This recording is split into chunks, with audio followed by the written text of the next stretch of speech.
Hello everyone, welcome back to my channel. In today's video, I want to talk to you about One Book July 2017. This is going to be a wrap-up video where I tell you what I have learned from this challenge and what sort of things I have discovered about myself. I have got my notes here. I don't think you can see, so I'll put this away, but I do want to talk to you about the challenge that I've gone through. So, One Book July.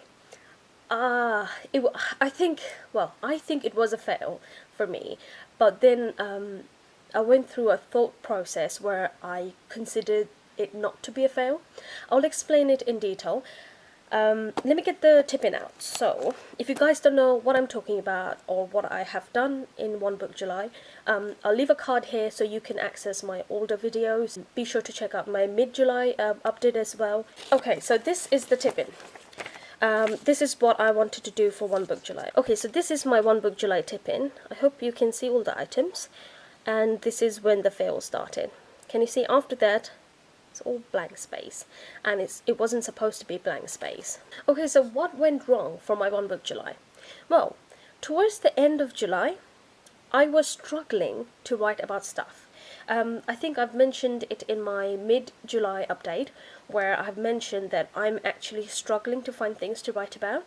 The whole point of this challenge was to acknowledge, first of all, discover the things that I possess, like my belongings, and acknowledge them when they give me joy and happiness. Basically, I'm looking for that fuzzy feeling inside. Things that has given me fuzzy feelings are on this list. But as you can see, there's a huge blank space where I just didn't have anything to write about. And this is where I got really disappointed that I wasn't able to complete this challenge. It's quite nerve-wracking when you put yourself out there on the internet and you tell people, hey, I'm going to do this challenge and I'm going to complete it. Well, it's embarrassing that I haven't completed it. And I was really upset about it, because when I aim to do something, I aim to deliver, that sort of thing. And I know no one's going to judge me or anything, but I just wanted to do it for myself. I wanted to achieve the challenge, more so like be able to do it, rather than making everyone happy. So yeah, I was quite bummed about how I left a lot of blank spaces. I was dreading to do my update or wrap-up video. I was thinking, should I even bother? Because I know it was a massive fail. Well, not entirely massive fail, but I didn't complete it, so I thought it was a fail. Then I started thinking about my whole situation. When it came to One Book July, July has 31 days. And then I realised that people can have more than 31 items to write about, or less than 31 items to write about. Just because July is 31 days doesn't dictate how many things people can have in their life. And that was a massive realization for me, that it's okay not to have 31 items just because July dictates that there are 31 days, so you need 31 items. This is where I kind of thought, hang on a minute, it probably wasn't a fail because I didn't have 31 items to write about. And that's when I felt like I'm not a massive failure. In my mid-July update, I did mention that I was struggling to write about things. So as we were approaching the third week of July, I had to really think about what I'm going to write about, and that should not be the case. For me, I was purely getting into this challenge with the headstrong idea that I'm going to find stuff as I use in my everyday life, and I'm going to acknowledge the things that I have in my collection. But as I was in my third week, I had to really think about, okay, what am I going to write about this week, or what I'm going to write about tomorrow. And this is when I was feeling a bit down about myself, that I am having to think about stuff, and also that I'm struggling. I was upset that I'm struggling to find stuff, which is ridiculous if you think about it now. Why would you be upset if you don't have anything to write about? It's the truth, you don't have anything to write about. But I was really getting bummed that I didn't have anything to write about. So I kept skipping a day or two, and it got to a point where it was so bad that I skipped 3 days and I didn't have anything to write about, and I was feeling really guilty about myself.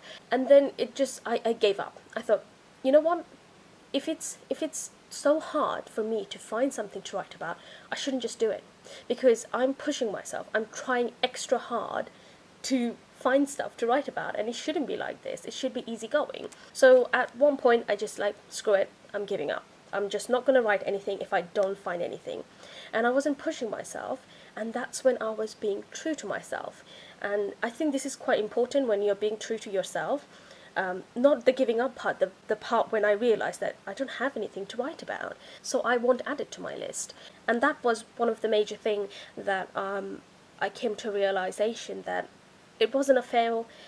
It's a challenge that was subjective, because I didn't have all the 31 items. Someone else would have had 35 items or 40 items or 100 items.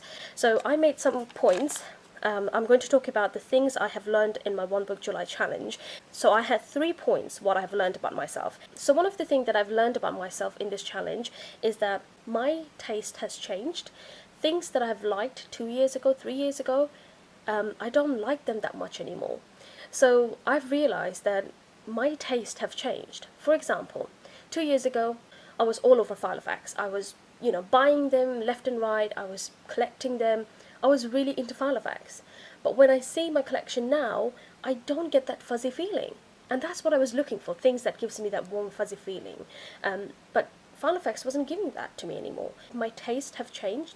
Things like clothes, shoes, even pens, perfume, nail polish colors, they have all changed. Like things that I used to like before, I don't like them that much right now. That was one of the major things I've learned in this One Book July challenge, and I'm happy to discover that. Maybe I knew it subconsciously, but I just didn't know about it. It was just someone hit on the nail right now with this challenge that made me think, okay, so yeah, my tastes have changed. The number 2 thing that I've learned about myself is being true to myself. And that is quite hard. I must say that is quite hard in different situations.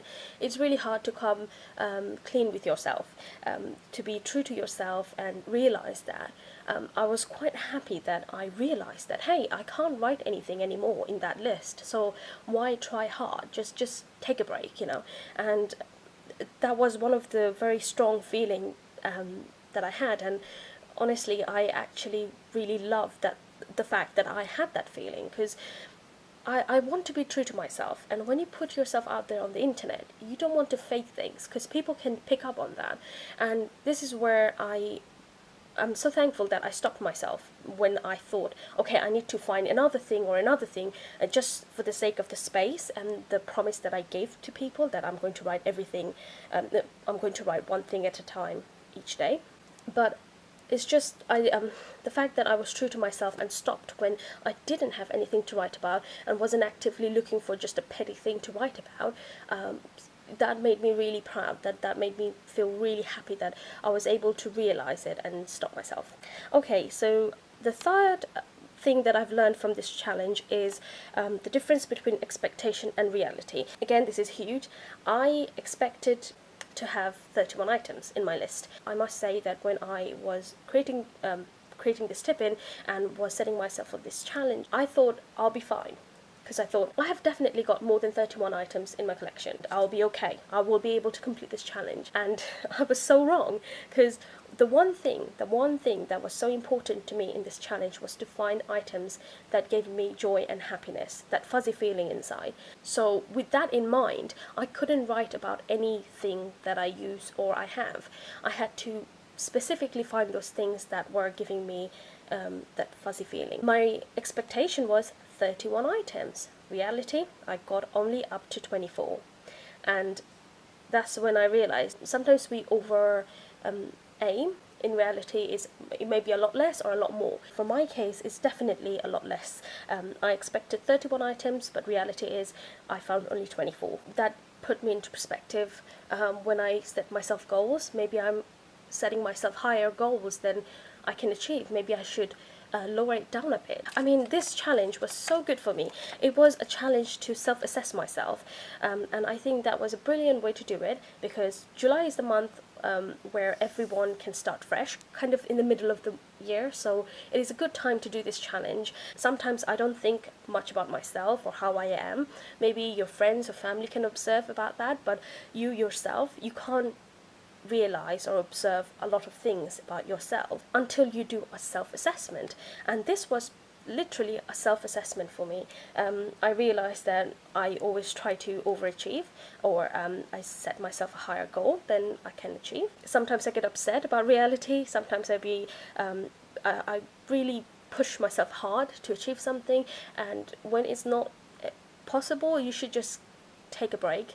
And I learned to take a break. I learned to realize the situation and step back. And I think that was really important for me. Another thing that was important for me is that I realized that being a grown-up, my taste has changed. So those are all the things that I've learned from One Book July Challenge 2017. I will always do One Book July Challenge, but I might not do the same project style as I've done this year. I might think of something I will do next year. I do think that this challenge, because it was for a whole month, it was a journey.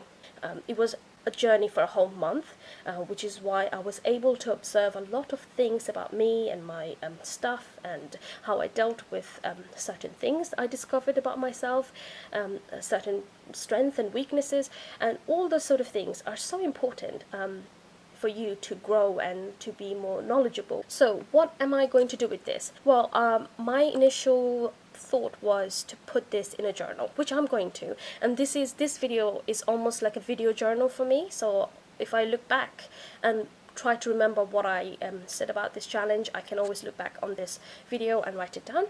But for the time being, I think I'm going to hang it on my fridge. This is a good reminder for me of all these points that I've mentioned in this video. That is all I have to say for my One Book July wrap-up.